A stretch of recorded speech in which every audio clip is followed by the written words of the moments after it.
Okay, let's have another random, long-winded, venting type segment again. We're gonna go across the board with the, I want to dive back into the Steph Curry. Is he's the best point guard of all time? I would like to dive in the comparison, of Jordan versus LeBron, who is the greatest in that situation, and even to the extent, and I personally want to send this out to Shaquille O'Neal for this. He made a comment about why Kobe Bryant is not in that discussion of the three. With that being said, Kobe Bryant is in a category not of the two, and I guess we would start there. Kobe Bryant is not in the conversation of the two between Jordan and LeBron because the team wasn't built off of Kobe. Those two individuals, they built the team around them. And at the same time, both of those two took their city, their professional team to new heights that they never seen before. When the likes of Kobe came off of your shoulders. Before Kobe was there, he had Eddie Jones was there, Nick Van Exel was there, and a few upcoming players was there.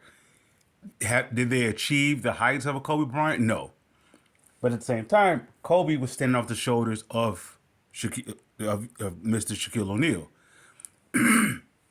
Excuse me. So this is the reason why he can be overlooked in, if you want to say, that greatest of all time debate between LeBron and Michael, is because Kobe didn't build a franchise off him. By the time they built the franchise off of him, it was already built per se. Phil Jackson already put his stamp on the team. You put your stamp on the team, and it had a roundabout players to figure it out. Kobe have already was able to come to his own. Now, if they were to have built the team off of Kobe in that self same mindset, then with that self same starting process, then it would be a different story. Okay, this is the reason why once again that I will always I'm leaning and have been for quite some time picking LeBron over Mike is because Mike actually studied the likes of two players, in my opinion, David Thompson and Dr. J, until he became his own player with his jump shooting touch, with the fadeaway, etc. And he became his own individual. That's something of the likes I don't believe Dr. J or David Thompson actually executed in a offense. Excuse me. So I'm going to say LeBron James is a. When we talk about the greatest of all time, are we saying the greatest of all time that you would build and start your franchise off with, that type of player, or are you saying statistically? Because if you're saying statistically, there's no way that you could say the greatest of all time, because Jordan doesn't have every category, nor does LeBron. It goes like this: somebody would say, "Well, Jordan was in the finals 6 times and he won 6 times." All right, LeBron was in the finals 10 times and he still possibly can get you to the finals every time. So which one do you want? A guy that can get you there every year, or a guy that gets you there and he wins? Or better yet, not a guy that gets you there and he wins. If you get there with this guy, you have a shot of winning. So that just put me in the mind that Jordan is a closer more so than a starter and a finisher. Why? Because LeBron James, he can, everywhere he went to the finals. He can get you there as being the number one option, as being I guess you say the foundation piece, as being the one that everything is built upon his shoulders. That's where we could put a comparison between Jordan and LeBron. However, Jordan didn't do that every place. We could say he did it with two stints with Chicago, yeah. But at the same time, look what is almost that's why the whole statistical thing is an unfair debate, because if you were to say Jordan won 6 out of 6, right? Yeah, at the same time, look what it took for Jordan to win 6 out of 6. The rules had to be changed for Jordan to win the first three. And then the rules have to be made for Jordan, not the NBA rules, but the team rules. What I mean by that is You have to give me another defender along with Scottie Pippen, which is Ron Harper. Give me another defender that Jordan doesn't have to do no work. Dennis Rodman. Now, when it comes to the likes of LeBron James has to be the top rebounder, the top defensive player, the top assist giver, the top scorer. He has to be all five of these categories. But Jordan is slight in these categories. Wasn't the best defender on his team. You could say Scottie Pippen was. Arguably, Scottie Pippen was. I could say Dennis Rodman was. Maybe the first go around, you have a co-thing, between Jordan and Scottie Pippen. But when it comes to the likes of LeBron has to be the best player in the likes of a Hakeem Olajuwon type of display, where you have to be the top in four categories. So, and that's another thing. If you're going to base it upon wins and losses in terms of rings, it's not even a debate about it. That's why the numbers is not much of a factor, unless you're talking about the ahs and oohs. Who put on the show.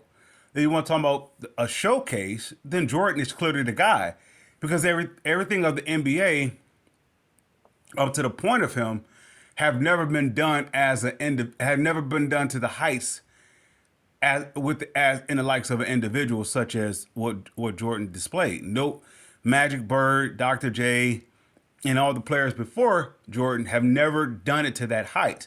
But we can also say that Jordan was standing off the shoulders of the ones before him to be able to climb that height where he didn't have to do all the building such as the Dr. J's or the Bob Cousy's and Bill Russells and Jerry West and Wilt Chamberlain's and Larry Birds and Magic's. He didn't have to do all that work. He came in standing off their shoulders. So when LeBron came into the league, who was there? When LeBron came into the league, who was the face of the league? You could say what? Shaquille O'Neal? What you going to say? Kobe Bryant, Allen Iverson, Kevin Garnett. Who is the face of the league? Are you going to say Dirk Nowitzki? So when LeBron came, he came at a time where the league was in a hiatus, if you will. It was not really. It really didn't have a face of the league. So same thing when it came to the likes of Jordan. Dr. J, Magic Johnson, Dr. J, Magic Johnson, Larry Bird was fading. So there is up for grabs. Because they would never include Isaiah Thomas as the face of the league because he represents, let's say, an unsellable market. He's the guy who's going to fight up against the system, if you will. All right? Those other guys play along with the system. And at the same time, the system caters its system around those individual players. So getting back to the topic, though, why LeBron is the guy that I will pick to start my team with in LeBron James, you have three players in one. You have Magic Johnson, you have Michael Jordan, and you have the likes of Scottie Pippen and one player. Now, don't get me wrong. Michael Jordan, they tried him out. Doug Collins tried him out as a point guard, early on in his career. Tried him out so he had the ball in his hand more, yet they don't win. When LeBron has the ball in his hand, he wins. Because he can equally distribute and equally be efficient enough to score or do it necessary to score per se. Once again, he has to wear five different hats. Michael Jordan predominantly has to wear one hat. So much so, it will make Michael Jordan a reluctant passer, even though he has the capability of doing so, because he has, it. So, all right, jumping off of that, let's go over to what category would I put Kobe Bryant in? I cannot put Kobe Bryant in the category of the greatest. You're talking about the greatest wing of all time. With the likes of Jordan versus LeBron, I could put him in the category in the best sidekick of all time. You're talking about going up against the likes of Penny Hardaway and Dwayne Wade. Now, this is also my note towards Shaquille. I cannot get Kobe Bryant that that open opportunity because the likes of Shaquille O'Neal. If Shaquille O'Neal wasn't there, let's say it was just Eldon Campbell and let's see, and it would start off with Eldon Campbell, Van Axel, Eddie Jones, in that direction, then yeah, Derek Fisher, Travis Knight, if you're starting off Kobe Bryant with that without no Shaquille O'Neal at all, then we're talking about something. But due to the fact Shaquille O'Neal was there and Shaquille O'Neal is the centerpiece that you're building the team off of, then not much of an argument for Kobe in that regard. Even if you were to say once Shaquille O'Neal left, how many titles did he win? He won five, right? He won two titles after Shaquille O'Neal left. So he's not with the likes of Michael Jordan or LeBron. He's not there. Outside of Shaq, he only won two titles. He may have got to the finals three times, but he won two. LeBron been to the championship 10 times, and 10 times. So that's a debate by itself, or case in point by itself. Michael Jordan been 6 times, off the franchise being built off of them. Now going to the other subject, the Steph Curry, you know, Steph Curry can never be the greatest point guard of all time because he's not a point guard. You have to put him as a shooting guard in a point guard body. So you're talking about the comparison to the likes of Allen Iverson. A guy who is the stature is a point guard esque because of the height, but nonetheless they have the green light to be able to shoot it. Like a Chris Jackson, if you will. Those guys who are considered as the size wise they are penciled in as a point guard position. You're talking about for a position period of time of the NBA. Yet they kind of redefined the positionless method now. Allen Iverson, Steph Curry. Now you can say Steph Curry, he passes the ball, but his primary responsibility is not to pass the ball. Otherwise, Draymond Green wouldn't be Draymond Green. So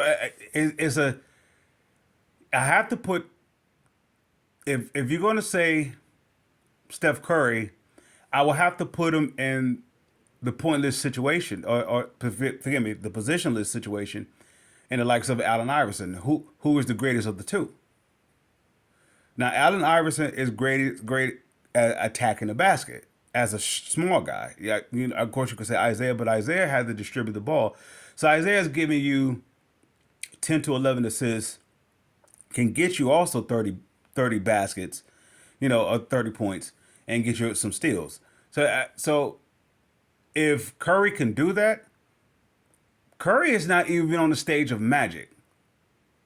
He's not on the stage of Magic. Now, he have accomplished some things that are similar to Magic Johnson, and he have accomplished some things that is slighted above Isaiah Thomas. Yet, Steph Curry is not a better point guard even to John Stockton. So I put him in that Tony Parker-esque type deal. It's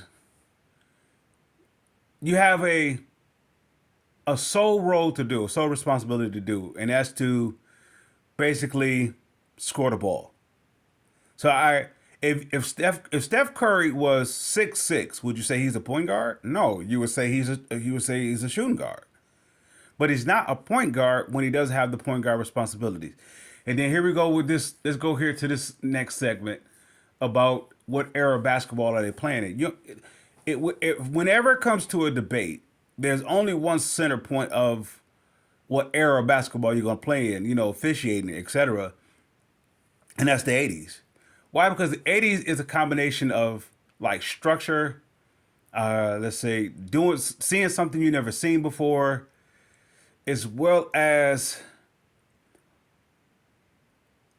being inventive, in a way that it allows the individual to be their own showcase. So the rules are still intact, where you can be, where it's not street ball per se, or for me, it's not video game basketball. It's street ball, but it's organized. It's organized to the highest capacity. Yet you still have the flair of the street ball in it, but nowhere near to over to overshadow the integrity of teamship. So I would say, if we're going to say what era if we were to say any great team or of the past, or any franchise team or greatest franchise team opposing to another franchise team, and if we were to say what era of basketball we playing, I will always point it at the '80s, because that's the most, I want to say that's the pivotal moment of sport. I mean, of NBA is not when the NBA first started all the way up through through the golden days, and it's definitely nowhere near where it is now, because the golden days, say with the likes of Bob Cousy, Bob Pettit, and etc. Those players, going all the way up, it it was very early stage, so there was no imagination. Don't get me wrong, I'm not going to exclude it. It is lacked the imagination. Players haven't evolved to the point to stay structurally sound, to stay fundamentally sound, and still hold the integrity of the what's the name. If we go according to today's standard, there's no integrity in the game. You can do whatever you want. So I'm automatically going to eliminate today's standard. So if a case in point, if I were to say the Golden State team that won, what they won 73, and I will put them towards Chicago Bulls, and we were saying which team will win. Chicago Bulls will win. Chicago Bulls team will win because they still have the structure of the old, which is going to outsmart the generation that believes they don't need the old. Anytime you have like this, where if I were to tap back into the Steph Curry thing, even LeBron James, when LeBron said he's the greatest, or Steph said he's the greatest point guard, this is why they won't be the greatest point guard, because they did not invent anything per se. Somebody could say with Steph Curry, I could say revolutionized, not revolutionized. You could say that he expanded the 3-point range, or made the 3-point range what it is. I guess you could say that. But that's it. That's it. Kareem Abdul-Jabbar did the skyhook thing. Or you could say Dr. J, really epitomizes, the dunk thing, or David Thompson above the rim. But they're not great for that, though. They're great for the overall body of work. And Steph Curry only, in my opinion, maybe I'm looking at it wrong or unclear, he only affects the game from the 3-point range. He only affects it from that perspective. When you talk about the likes of the greatest point guard of all time, it comes down to two. It comes down to Isaiah Thomas and Magic Johnson, because they have two major responsibilities, and they have to do it at the highest. Isaiah's point towards Magic Johnson is, if I was 6'9" and I had Kareem Abdul-Jabbar, then I will be the league MVP. Magic Johnson's point is, of course I can't do anything about the cards that was dealt. So Magic Johnson is what he is. He is the player that he is, but he's not the player that he is without Kareem Abdul-Jabbar. Isaiah Thomas' argument is, I am that player that is the greatest point guard of all time without the likes of Kareem Abdul-Jabbar or being able to shoot or have the freedom to shoot. Early in Isaiah's career, he was able to shoot at a high volume, but it wasn't best for the team. Steph Curry, if he doesn't shoot, is not best for the team because he's a shooting guard.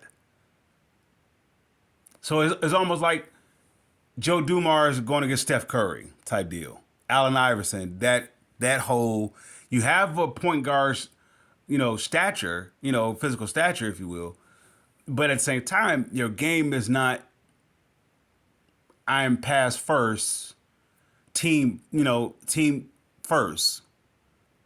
It's not that. So I can never Steph Curry can never be the greatest point guard of all time just based upon that. And he's too long in the tooth in his career to change that. Nor should he. He should be in the category of if he's the greatest two guard of all time. Now he's going up against the likes of Michael Jordan. Where the game, the team is centered around about you offensively, nothing else. So if I jump off of that, and if I were to jump on to who will win the Bad Boys or the Golden State Warriors run, the Bad Boys all day. I will always pick the team that has done it in an era that you had to go up against odds. Everything is favored towards Steph Curry and his Golden State Warriors. It was favored towards them. Everything is favored towards them because it's a marketing thing. I get it. So when it's favored towards you, you don't really have much obstacles to go through other than yourself. Now, when you hear Steph Curry get on the podium and he may say that we had to overcome the odds of injuries, of picking ourselves up, but that's just it. That's the only odds you had to go up against. When you're talking about the likes of Magic Johnson had to go up against different type of odds. He grew up in an era, what is it talking about, in the late 70s. It's still that whole segregational thing is still in effect. And at the same time, it really wasn't no market for Magic Johnson as of yet. Of course, you could say somebody had the vision with the highest college game ever watched between Larry Bird and Magic Johnson. So if you're going to do it based upon that, it's catered towards Magic Johnson and Larry Bird. But look what Magic Johnson still had to go up against. When you look at the pathway of Steph Curry he has nothing ahead of him. Okay, who is the team? LeBron James was the guy that he has to get past, right? But look what it took for Steph Curry to get past LeBron James. He had to get Kevin Durant. So somebody say, well, he was winning without him. That's the point. That's your legacy right there. I don't know if he went on. I don't know if it's on record or if it was in a thing that he went out to recruit Kevin Durant. I don't know if that's the case or not. Nonetheless, they couldn't win without him. Somebody said, well, he won without Kevin Durant. Yeah, but the league is pretty much down at that point. LeBron, as someone once told me, they had to jump LeBron to beat LeBron because LeBron was just that dominant. I get it. LeBron was on a tear such as a Shaquille O'Neal. You got to jump Shaquille O'Neal. Same thing as a Wilt Chamberlain. You have to double team. You have to triple team that guy because they're just that dominant. However, if I were to say this, with Michael Jordan, you don't have to triple team him to beat Michael Jordan. You don't have to do that. Now, is he going to be effective? He's going to be very effective. He is who he is, but you don't have to triple team Michael Jordan to win. What made Michael Jordan so successful in his title, let's say his last three championships, or you could say when the last, the second three-peat, is when he had Dennis Rodman and Ron Harper. You take those two off of there, and say, okay, Horace Grant goes to Orlando, Ron Harper is not there, and the team that Jordan has there. Okay, you have Steve Kerr, you have Judd Bushler, Caffrey. Let's see, Longley, Winnington, and what's his name? Even Brian Williams. You have all this type of talent. You mean to tell me Jordan's going to win with that? So they had to. They was traded Dennis Rodman, right? From my understanding, they traded for Dennis Rodman. All right, there's your championship right there. Why? Because Dennis Rodman. All right, Michael Jordan doesn't have to check Karl Malone, right? Or he doesn't have to worry about Karl Malone because that's Dennis Rodman's assignment. And not just Dennis Rodman's assignment. Dennis Rodman could check the likes of Shaquille O'Neal. And what I mean by checking, can you stop Shaquille O'Neal from getting his 28 points? No. Can you stop Shaquille O'Neal from getting to the foul line? No. What you can do is get into Shaquille O'Neal's head. What you can do is get into Karl Malone's head, where Karl Malone is not focusing on Michael Jordan. He's focusing on Dennis Rodman and Michael Jordan. So this is how it's a strategy. So with Jordan, you don't have to triple team Jordan. You just have to beat his other players. Let Jordan score his 60. But that's all he can. That's it. If you take out Dennis Rodman, you take out Scottie Pippen, he don't have a shot. Jordan does have a shot. However, LeBron James is so good. If you were to take out LeBron James, the likes of a Boobie Gibson or somebody else catch fire because he installed that type of, you know, I guess influence within them. That all right, you're just as good as me. Jordan always puts his teammates in a position that you're not as good as me.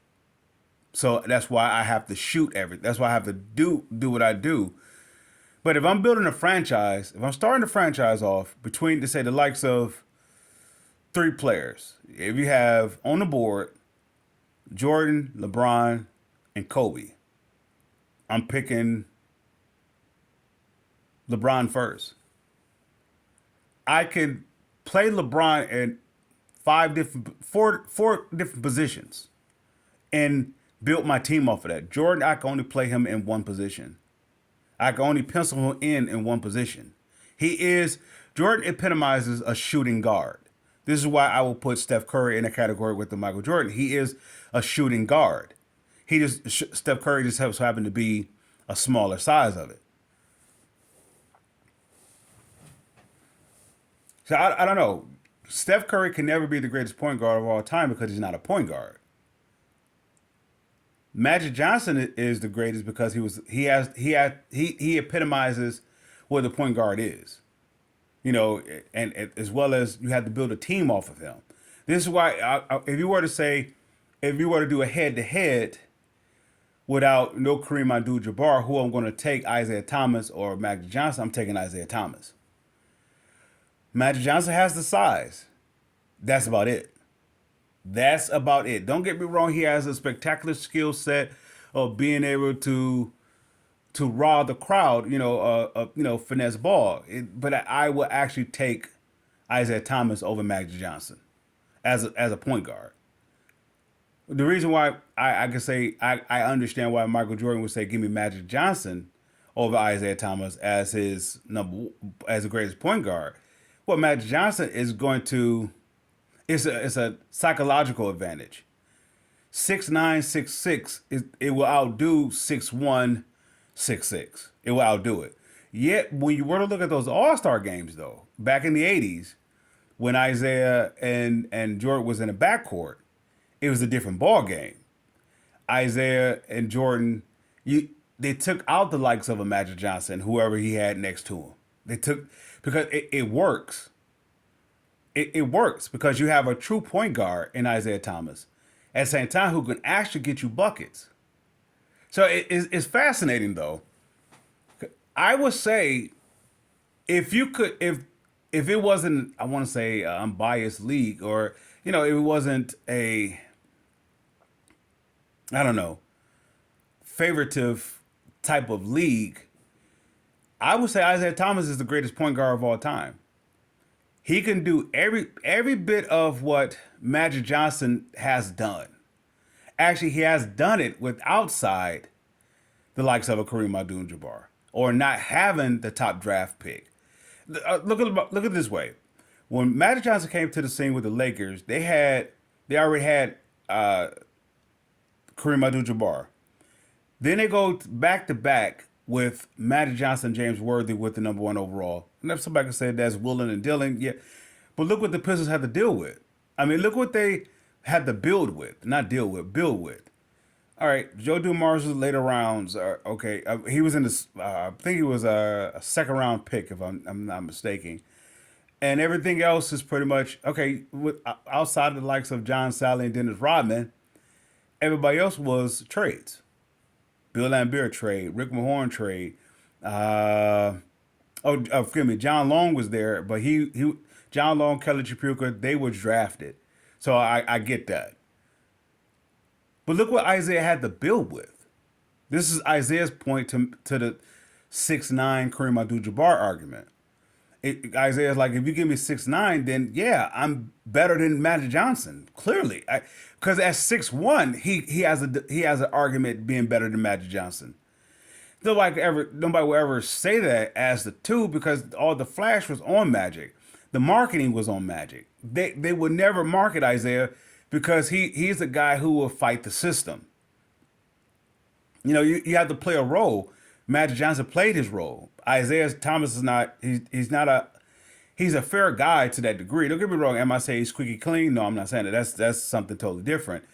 Yet the way the NBA is structured is structured by business, and Isaiah Thomas just doesn't make business per se.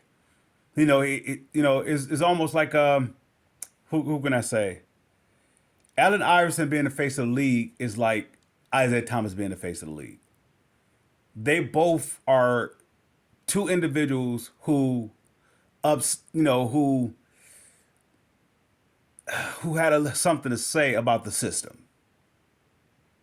And in the midst of that, they showed how great they were going above the system. Now, Allen Iverson never won a title, yet at the same time, he's arguably. See, that's interesting. If All right, put it this way: if you start a franchise, you have Michael Jordan, Allen Iverson, and Steph Curry. Who are you going to pick? Allen Iverson, Steph Curry, Michael Jordan. Who are you going to pick? That's the category that I will put Steph Curry in. That's the category that I put Allen Iverson in. There are, I'll put him in that Michael Jordan-esque category. This is why I could not put Kobe Bryant on that category because for number one, he didn't have to build a team off the ground up. He built it off, of the likes of off the shoulders of Shaquille O'Neal. But with all that being said, I close it out with this: Isaiah Thomas, in my eyes, is the greatest point guard of all time. Not because Detroit and everything. It's not because of that. It's just he had to go up against so much, and he still did it. He had to go up against the league system. He had to go up against how they pretty much marketed. Not they market against him per se. In any when he first came to the league, in the midst of the league, and when he's closing out, they market against him, and he yet that. Even let's say this way, in '91 when his injury took place, like I said, they wasn't scared of Jordan. Was Jordan gonna get his 60 points? Yeah, but that's it. Everybody else wasn't gonna beat you. This is why they can beat the Bulls. And the only reason why the Bulls swept them, Isaiah Thomas was done. He was done. His injury took place, but that '91 season, Jordan wasn't gonna. Of course, we could say that's hindsight and all that, and all that, and I get it. Jordan is not let's say it this way: the Pistons wasn't afraid of the Bulls. You may hear Joe Dumars may say some things because I don't know. It's a thing with Joe Dumars, but the likes of Isaiah Thomas and Bill Laimbeer, nah. And let's say the likes of Rick Mahorn, nah. Joe Dumars can go either way. And I'm not too high on Joe Dumars at all. I'm not too high on him because he could go either way. But when it comes down to it, if Isaiah Thomas and Bill Laimbeer say we're not afraid of Chicago, we're not afraid of Michael Jordan, or we're not afraid of the Lakers, or we're not afraid of Boston, then you got a shot. You got a shot because they proved it. They proved it. They didn't have they had the Jordan rules because the league was favored towards Jordan. Jordan could do what he wants to do and get away with it. You know what I'm saying is the rules that was intact before Jordan got there became eliminated when they started marketing towards Jordan. When Jordan became the face or the money guy, or to make the league money, I get it. The rules that Isaiah and Bill Laimbeer had to go through to get to the top, they came down. You couldn't hand check. You couldn't do this. You couldn't do that. You couldn't touch Michael. You couldn't do anything. So Jordan is going to be dominant because the league or the rules is favored towards him. But when the rules were intact, he wasn't. Once again, he's going to get you his points, but he's going to throw up a lot of shots to get it. So yeah, they made up these Jordan rules, not just for Jordan, for the officiating. I mean, if the league is against the Pistons, very specifically doing that stretch because Detroit was the best team. They dismantled the Celtics. You could say Larry Bird was going declining. Nah. I want to say if the Pistons is in a prime, Boston is in a prime, I take my chance with the Pistons. I take my chance with the Pistons because of Isaiah Thomas and Bill Laimbeer. Now you could say Kevin McHale, their front line of Boston, Kevin McHale, Larry Bird, Robert Parrish, and even if you want to throw in a Dennis Johnson, that alone, that big four there, you could say that should win them, the series. Nah, but Detroit was 10 deep. You know what I mean? So I'll take 10 players that is above average, that's good, over 4 players that's considered, well, 3 players that's considered good to elite. I'll take 10. There's only so much those three. Those three is going to depend so much on the rest of the team, but the rest of the team is no good. I'm not worried about Danny Ainge. I'm not worried about Scott Seasteens and Rick Carlisle. I'm not worried about Bill Walton. I'm not worried about any of those players. The ones that I'm concerned about with is Kevin McHale, Larry Bird, Robert Parrish, and Dennis Johnson. That's who I'm concerned with. If you're talking about the Lakers, you got Bob McAdoo on the bench. You have this. I'm not concerned about Byron Scott. If you want to say defensively, of course, you can say Michael Cooper was good. I'm not concerned about Kurt Rambis. I'm not concerned about AC Green. I'm not concerned about those guys. It's Kareem, Magic, and Worthy.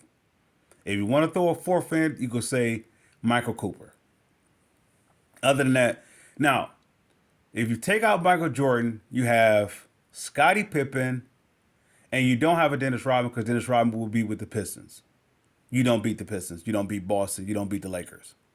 You don't win. So somebody say, well, then why did why did Chicago beat the Lakers? Was there Kareem there? Kareem was done. He was out. We destroyed the last bit of Kareem. The Pistons did. So with all that being said, I'm going to say the greatest team of all time is the Bad Boys. They will never get their recognition because if you were to recognize the Pistons, you're basically saying the whole system that the NBA have created is flawed. Why? Because they have 10 players versus a marketing guy. Same thing goes with, you can say the exact same thing with the Golden World Crew of the second stint of the title run for the Pistons, with the likes of Ben Wallace, Chauncey Billups, and Rashid and Rip and all, and every bit of Lindsey Hunter and Darvin Ham and Mike James, Mehmet Okur, and all that. You can say every bit of that. You can't market that because it will be telling that the league is a fraud. If you were to market the Pistons instead of the San Antonio Spurs, during that second title run, you had to market San Antonio Spurs because you can't allow these misfits. And I don't want to say this. What what made the league so let's say what's the word we want to where you can have like this conspiracy theory where it's so bogus that all the scandals, it Detroit Pistons, regardless of what stint, they will always reveal the scandal. So this is why, even though it's coming out today or it came out lately that Wembenyama didn't want to come to the Pistons. Well, I'm glad that he didn't want to come to the Pistons, because I'd rather do it without him. I'd rather do it without that type of centerpiece. I'd rather do it the Pistons way. And this is also saying to the Pistons fans and sell the team. I get that. Fire Troy Weaver. All this is a mess. I get it. I get it. Tear down the rebuild. No, it has to be done the Pistons way. The Pistons way is that the league itself has to go up against the Pistons. How is it that you have? Let's say it this way to the Pistons fans. How is it that you have the worst record? Not now, but a year, 2 years ago, and you end up with in a lottery situation, a lottery system. You have the worst record, and you're not a top three lottery pick. You end up with the fifth pick. How's that possible? And then you do it again, you end up with the fifth pick again. So now they have the worst record again, it's likely they get the fifth pick again. So the league is clearly saying it's a scandal against the Pistons. Why? Because the Pistons is like this. It's like this. It's a system breaker. If you give Detroit life, it's going to change. It's going to change. I want to say the United States of America. Yeah, if you keep Detroit in a dungeon, or if let's say this way, because if Detroit doesn't buy into the system, there's no good to the United States. So Detroit have to override the system at a fashion where they refuse to support it. The USA will refuse to support it. I'm talking about, the power to be in the NBA. They refuse to support it. There's no way that as a commissioner, you should be okay with two, if not three stints that the worst team in the league is picking the fifth overall. There's no way that you should be okay with that. When the likes of teams that is just as good and they're picking in the top three. And we'll close out with that. Before we go, I would like to say this. If you were to say, what puts everything in perspective with the Jordan and LeBron thing of the two, if you notice they both have a similar starting point. Now, of course, you could say Jordan was nowhere near, with all the attention on him. No, well, you had Magic Bird was still in the league. You had Kareem was in the league. Dr. J was in the league. You had all this still going. So he didn't have to be the face of the league. This is why I can never say Jordan is the greatest of all time, because he was standing off shoulders. He didn't have to build the league up from nothing. When LeBron took over, who was the face of the league during that time? Okay, you're talking about '04, '05. You're talking about what? The likes of Tim Duncan, San Antonio. That's Popovich era. That's the Pistons. That's there. Other than that, I guess you could say Allen Iverson is there, Kobe Bryant is there, Kevin Durant. Kevin Garnett is there. You could say they're there, but you're not marketing them. So here's a guy that you can market, LeBron James. So I can never put Kobe Bryant in that category, in that kind of discussion, and the likes of the two. of Jordan and LeBron, but I could go head to head with Jordan and LeBron all day. And it's an equal debate because Jordan wasn't the designated guy to change the league. LeBron was at 18. So this is why I will always give it to LeBron. And then at the same time, you can also take this in consideration. LeBron James had no coaching. So as much as they say the Jordan has Scottie Pippen, Dennis Rodman for those for those two consecutive three-peats. LeBron had nothing. Somebody said, well, LeBron went to the finals with 10 times, and he didn't win 10 out of 10. He didn't win even 50%, amount. But I could say this.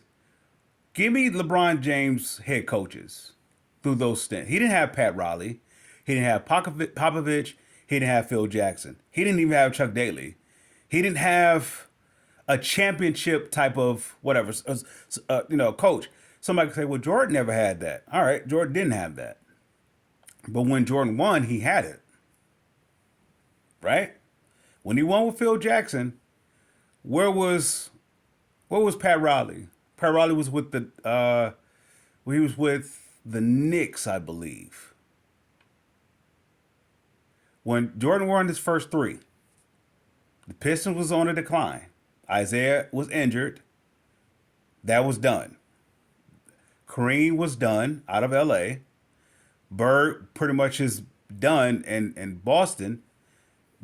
I don't know if his back injury started to kick in, whatever, but he's pretty much done. His battle between Jordan had a clear shot, but he was standing off the shoulders of what? Dean Smith. LeBron come in out the gate with nothing. Oh, the farthest you can go back is LeBron head coach. That's the best you have.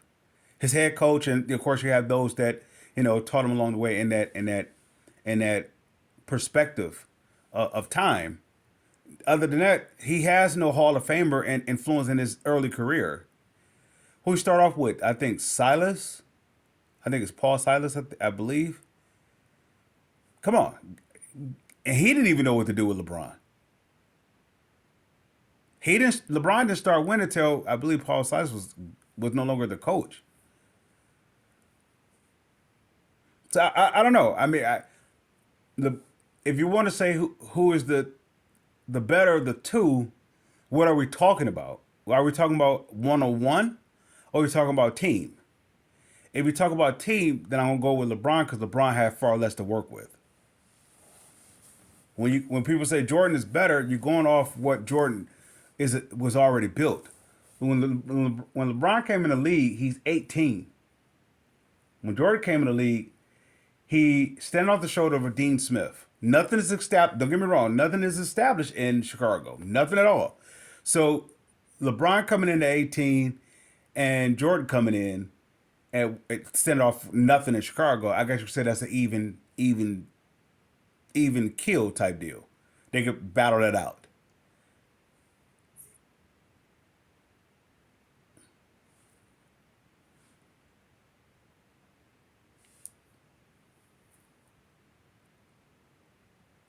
Other than that, LeBron has an uphill flight. When Jordan came in, the league was starting to go away from the likes of how the Pistons play and start to cater towards how to market Jordan.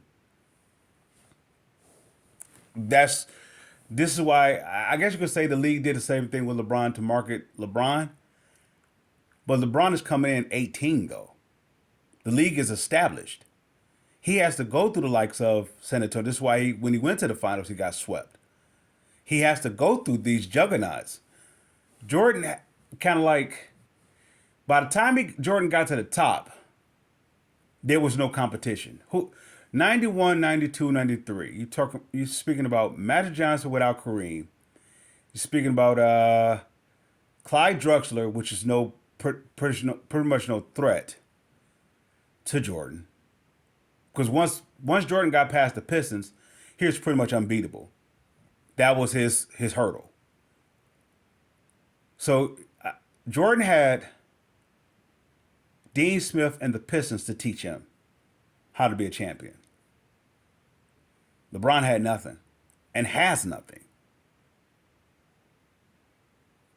So I will always, a guy that's going to give me their 10-time worker with nothing, I'll take LeBron over Jordan every step of the way in every category. Can I get 60 out of LeBron? Yeah, I can get 60 out of LeBron. But I'm also going to get maybe 11 to 17 assists. Yeah, I'm also going to get maybe a couple blocks. Maybe I'm also going to get maybe a couple steals. I'm also going. I'm going to get so much in so many categories. Uh, LeBron James in a series is the better player on both teams and categories in like four categories: points, assists, rebounds, steals, or blocks. Whatever. He's the better player. So if we talk about, excuse me, if we talking about, if we're gonna go off of what Jordan showed in highlights, that's slam dunk contests, that's commercials, that's movies, that's the promotion. In other words, let's say it that way. If you're gonna go off of Jordan off of the promotional work, then Jordan is the greatest player of all time. But if you were to go off of his bill of work or his worksheet, I'm picking LeBron James, and that's not because I have a thing against Jordan. I never was a Jordan fan. Never was a Jordan. I was a Dr. J fan. To show you how, to give you any proof of that, I was a Kelly Tripucka fan before I ever was a Jordan fan. The only time I ever liked Jordan when he was playing in the All Star game with the likes of Scottie Pippen. I'm forgiving not Scottie Pippen. Penny Hardaway and Grant Hill. That's the only time I liked Jordan. Other than that, Jordan never. He never was my guy on the video games. Even when, you had to, he didn't want to be on the video game. You had to create him. I never wanted him. I never wanted to do anything with Jordan. I just didn't. Jordan did. He just doesn't do it for me. I would. In other words, if I was paying to see a player, it wouldn't be. I wouldn't play to see Jordan. I don't see. I will pay to see Bird. I will pay to see Magic. I will pay to see that because they're gonna. It's gonna be not about them, even though they are orchestrating it or conducting, this showcase, if you will. So that's what I'm saying. I don't have a thing against Jordan. I just don't see what everybody see about Jordan. I believe a lot of people are slighted with Jordan based upon the promotional work. But when I saw Magic Johnson play, I saw Larry Bird play, it was bigger than promotional work. When I saw Jordan play, it was all promotional. Every time you see Jordan shooting the ball, it's promotional. It's promotional. So I can't take Jordan seriously. Magic Johnson, Larry Bird will say he's a great player, and they may even say that he is better than them. That's them. I'm not them. And they can say he's great because they played against him. Charles Barkley even said it, but I can't say it. And I understand Isaiah Thomas even hint at it from time to time. He went backwards and forward about who's better between him and LeBron. But you can understand his take on it. If a guy is bashing you, you're gonna go up against him to some degree. Of course, it's not showing, a genuine stance with Isaiah, but Isaiah know he can beat Jordan. He know he can beat him because he has. And he would. I would say this: Chicago Bulls. That '91 season, they caught the league at the time when it was no one there in front of Jordan. If Isaiah his injury, I still believe if Isaiah injury is not there, he's not leaving. And I believe in '93, even after the Achilles. And now you're talking about bringing in a Grant Hill with an Isaiah Thomas with what you have to work with. And Jordan is the title in '91. But if Isaiah Thomas is not hurt, of course you could say all about that. Injuries are part of the game. I'm just saying that Isaiah Thomas is not. He don't get the respect that he's so well deserved because he beat the system. As much as Allen Iverson.